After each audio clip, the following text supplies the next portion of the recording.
faith.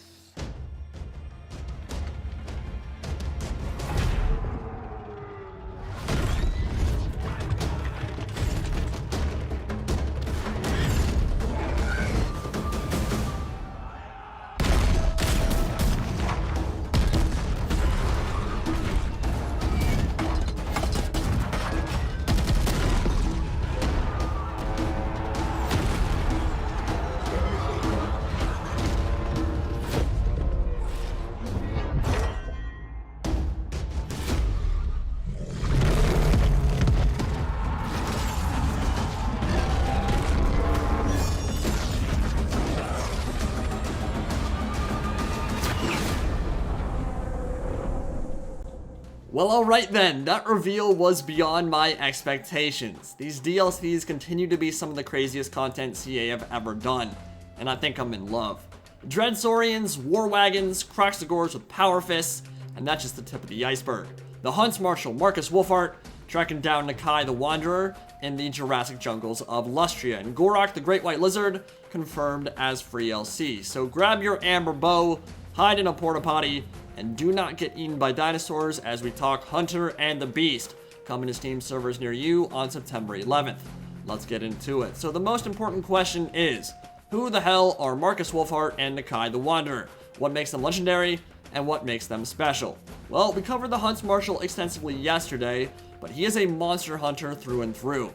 From dragons to chimeras to hydras and everything in between, if it exists in the Warhammer world and threatens the Empire's borders, he's probably slain it with his amber bow, a weapon infused with the wind of beast itself, and it looks like he'll be adding some dino hides to his collection over the next several weeks. On the other side, we've got Nakai the Wanderer, the infamous albino Kroxigor, who is essentially the Green Knight or White Dwarf of the Lizardmen. Creature who's appeared in numerous important battles throughout the ages, using that gaping maw, crushing mass, and skill with a blade to turn the tides at that crucial moment. He will be our first Kroxigor Lord in the trilogy, the only Kroxigor named character in the entirety of the setting really, and he is looking like one seriously beefy mofo. Cannot wait to see this dude in action. So, the Hunter and the Beast are coming, and that means we've got new sub-factions, new campaign mechanics, new Lord types, new Regiments of Renown, and new units to play with. There's also a ton of free content on the way as well.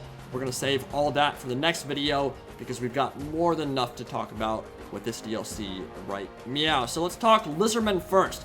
What new toys will be unleashing on the jungles of Lustria for the Lizardmen? Nakai will be leading the Spirit of the Jungle sub-faction with a unique twist on Horde gameplay.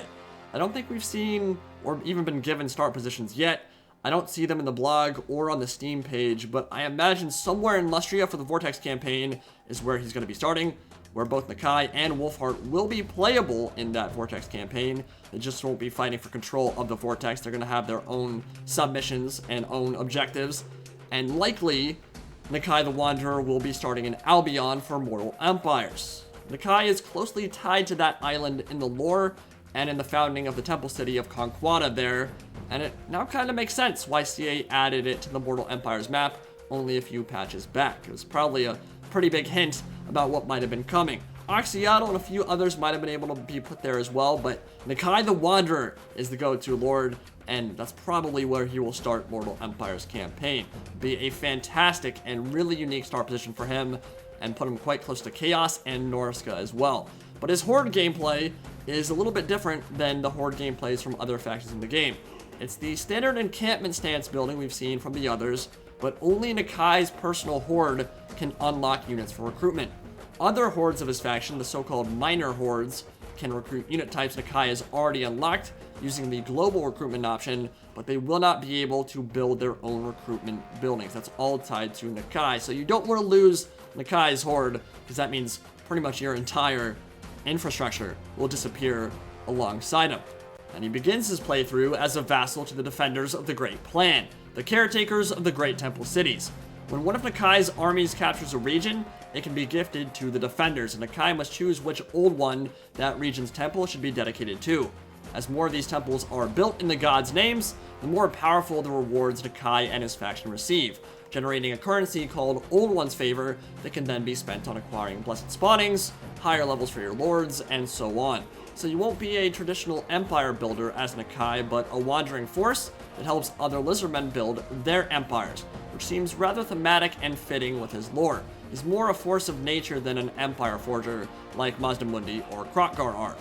As expected, he has 3 unique rights: the right of allegiance, increasing his vassal income and all his horde's replenishment rates; the right of rebirth, increasing growth rate, reducing construction costs, and reducing unit recruitment and upkeep costs faction-wide; and the right of mastery, increasing the recruitment rank of Kroxigors, Kroxigor Ancients, and Sacred Kroxigors, while improving their weapon strength and armor.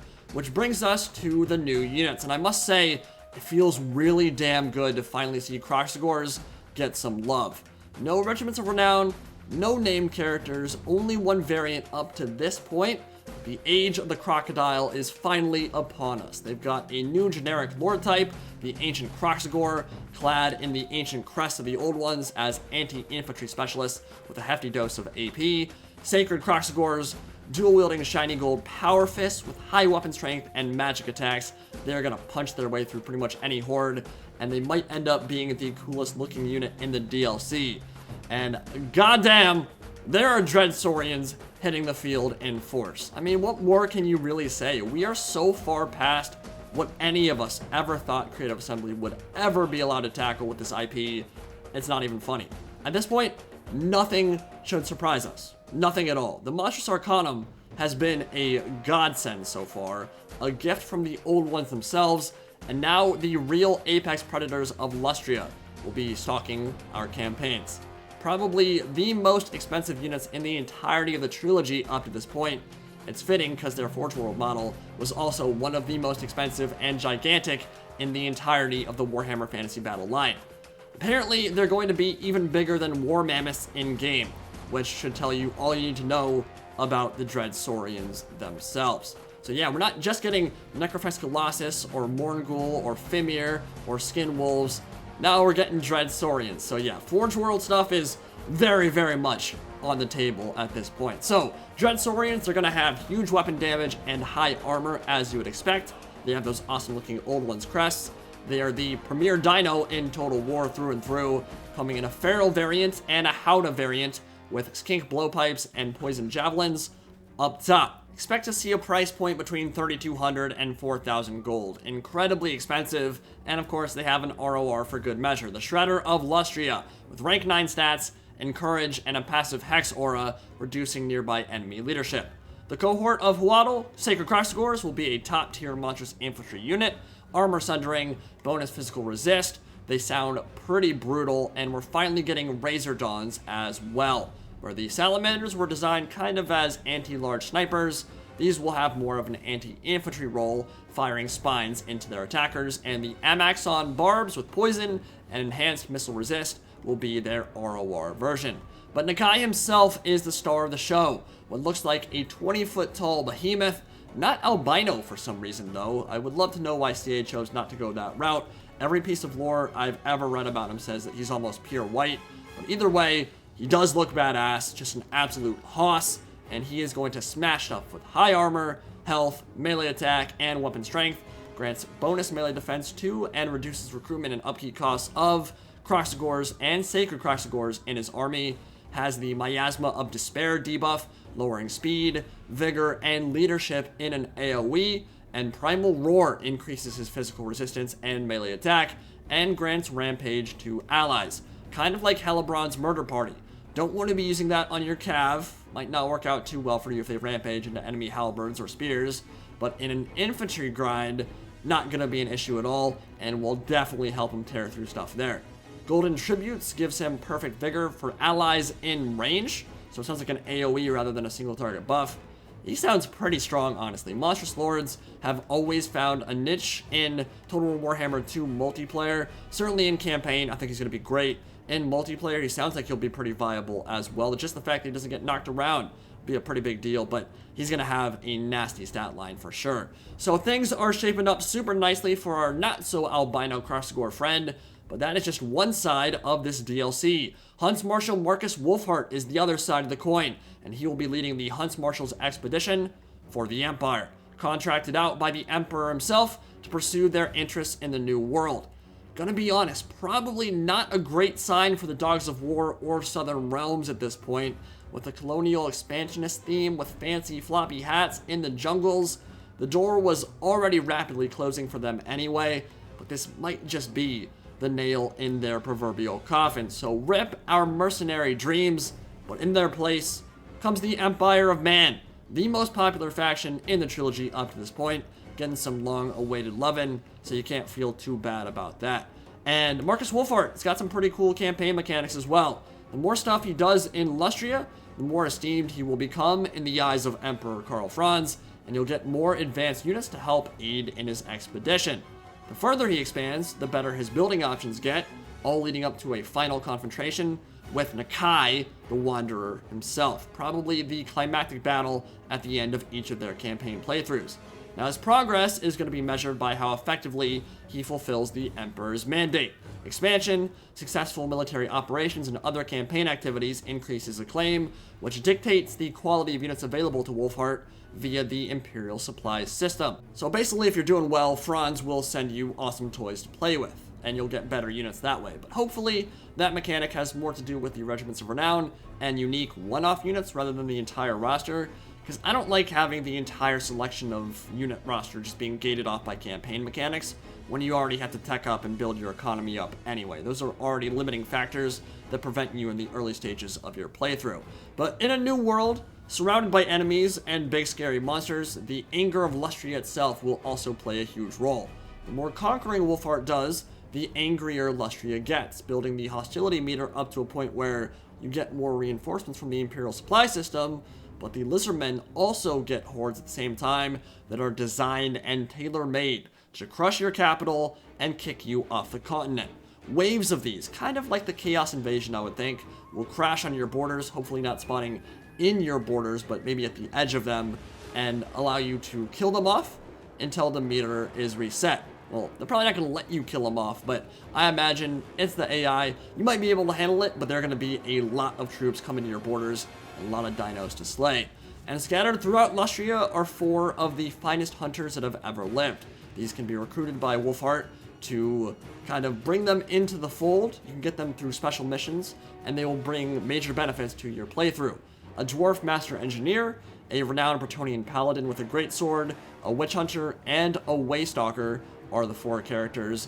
And I'm getting a little bit of Vermintide vibes there, which is pretty cool. A nice little throwback nostalgia trip for Total War Warhammer. I like that very much. No full reveal has happened quite yet, but unique rewards like Runefangs and exclusive units for each capital are on the way for the Empire overhaul. Each of those will have their own unique effects, and of course the new units themselves sound awesome. We don't know what those are going to be yet, but we did get a look at a few of them in the trailer. Hawkland long rifles, Sterling Deathjacks, a blue steam tank most likely associated with the gunneries of Nuln, and a bunch of others we've not seen yet are probably going to be on the way. Now, we've not seen the Knightly Orders either, and honestly, in this kind of DLC, which might be the Empire's last one for years, it would be kind of weird for them to get skipped, but we didn't see them in the trailer at all. They were not advertised at all, and you would think Knightly Orders, which have been really anticipated, hotly anticipated, really requested by a lot of players, you would think that if they were in this, they would be advertised, but hopefully Tübingen Guard, or Knights of the White Wolf, or Knights Panther in the Chapter Houses of Talabheim, the White Wolf units in Middenheim, Midland, that'd be fantastic if they managed to come alongside this DLC and free LC. We gotta dream big, boys. Gotta dream big, because this might be the last shot, the last hurrah for the Empire for quite a long time. Now, as I mentioned yesterday, Wulfhart will indeed be a ranged combatant with powerful armor-piercing bow, which deals bonus damage to large targets, Vanguard deployment, stalk, a 360-degree fire arc, and immune to psychology, in keeping with his tabletop stats, but it does not look like he will have snipe, which, yeah, might have been a little bit busted on an AP long-range lord like this one. So he will have a heavy emphasis on archers in his armies, and honestly, I've got to say, Wulfhart doesn't really blow my mind here. I think the matchup makes sense thematically. If not incredibly close to the lore, it does make sense that you pit him against a huge monster, but purely from a gameplay perspective, Elspeth von Draken, the Dark Lady of Nuln, and a few other named characters probably would have been a little bit more fun in isolation, but he does have a unique role to play that no other Empire character fills, and the campaign mechanics themselves sound pretty great, so I can't complain too much there. The Huntsman General is the new Lord type, not from the tabletop, also has Vanguard stock and a 360-degree fire arc, with immune to Psych, just like Huntsmarshal Wulfhart, and deals bonus damage against large targets. They have fire arrows, which means they'll work pretty well alongside Bright Wizards, and they grant reload rate bonuses to other Imperial missile units. So a lot like Alathanar, kind of what we were expecting. Coming with Empire Archers, Sterling Deathjack's ROR, and they'll have Stalk, Snipe, and Vanguard deployment, which would be incredibly powerful in a lot of matchups, I feel. I think it'll actually help Empire a lot in a lot of different matchups in multiplayer. And Huntsmen are coming as well. Exactly what we expected with bonus for Large, and the White Wolves ROR with immune to Psych and Encourage. They will be filling the role of Wulfhart's Hunters, special rule from the tabletop. So yeah, none of that really blows my mind, but I'll tell you what does. Empire War Wagons, a unit I've never thought about getting added for more than like a handful of seconds. Armored wagons packed with 6 riflemen, each armed with an armor-piercing rifle. They'll be slower than missile cav, but far more resilient. They can fire while moving and in all directions, and just blast apart flanks, and in a pinch, even get used like chariots and thrown into melee. They've got a mortar variant and the Black Lion's ROR with a Hellblaster volley gun on the back, which will be absolutely devastating if you can eliminate an opponent's mobility first. Think of something like a Chaos matchup as the Empire. You take out their Chaos Knights, maybe take out their Manticore or their Caster or whatever, put that on the flank, fire into Chaos Warriors and Chosen all day long, and that sounds like a blast. Pun fully intended. That is going to shred apart infantry formations, because unlike any other artillery in the game really, you can actually move it onto the flank and fire right down the length of their battle line, which is amazing. We Gustavus Adolphus now, boys, like mobile artillery platforms that can ride around the battlefield and fire easily into the flank of blobs. That's going to be incredible, and I think it's one of the highlights of this DLC for sure. But yeah, there's definitely stuff they're holding back right now with all these new RORs getting added to the mix. All this stuff in the trailer, like a blue steam tank, that wasn't even mentioned in the blog post or on the Steam page. It seems like there's more to this DLC and the overhaul than meets the eye on paper. The next video will cover the Empire overhaul itself, including Gor-Rok and the free content, and what all that might entail. But for right now, what are my thoughts on the Hunter and the Beast, and what we're getting in the first of hopefully many cross-game Lord packs? Well, the Dread Saurian, Power Fist Kroxigors, and War Wagons are the highlights for me, hands down. Visually, they are stunning, but they also offer up some nice changes to gameplay as well. And I would have never in a million years thought we would be seeing Dread Saurians in this trilogy. My only hope is that they don't make the dinosaurs we already have redundant, which is, of course, part of the whole power creep thing. It's a little bit difficult at this point, I think, to put them into a role that hasn't already been filled by Stegodons or Bastiladons or Carnosaurs, but I'll just have to see the stat line and figure it out for myself. Nakai is a huge surprise. The fact that we're getting both him and the Great White Lizard is pretty much the best possible outcome for Lizardmen fans. I know they're the two I most wanted to see, and so far, I think the unit reveals and the Lord itself for the Empire is a little bit underwhelming, with the exception of War Wagons, which are amazing, but that's without going into the free content in any way. So I'm very curious to see how this all shapes up. I think the RORs and units coming are very cool, and there are 13 RORs that we don't really know anything about. So once I see those, I'll be in a better ability to kind of predict what's going on with this DLC overall. But very happy with the campaign mechanics on paper. I am pumped that we finally have a blueprint for cross-game content, which means stuff like Eltharion the Grim, Grom the Punch, Malice Darkblade, Thankwall, and others will very likely be matching up against Game 1 races as well. Opens the door wide for amazing additions in the future. Probably puts a nail in the coffin for the old Troglodon though, because it doesn't come in this DLC. But if the Troglodon isn't coming, I'm perfectly fine with that because we've got a Dread Saurian instead. I'd like to see old Troggy Boy, but a Dread Saurian was never in my wildest dreams. So seeing that come to fruition finally is truly incredible, and I think it's hard to complain at this point. War Wagons are a Kislev thing too, so hell, this might be our first big clue that Kislev will be coming in Game 3. But overall, some pretty good stuff here. Was hyped to watch it this morning. Let me know what you all think of the Hunter and the Beast, and I'll see you all in the next video. Indie Pride, signing out for now. Have a good one, guys.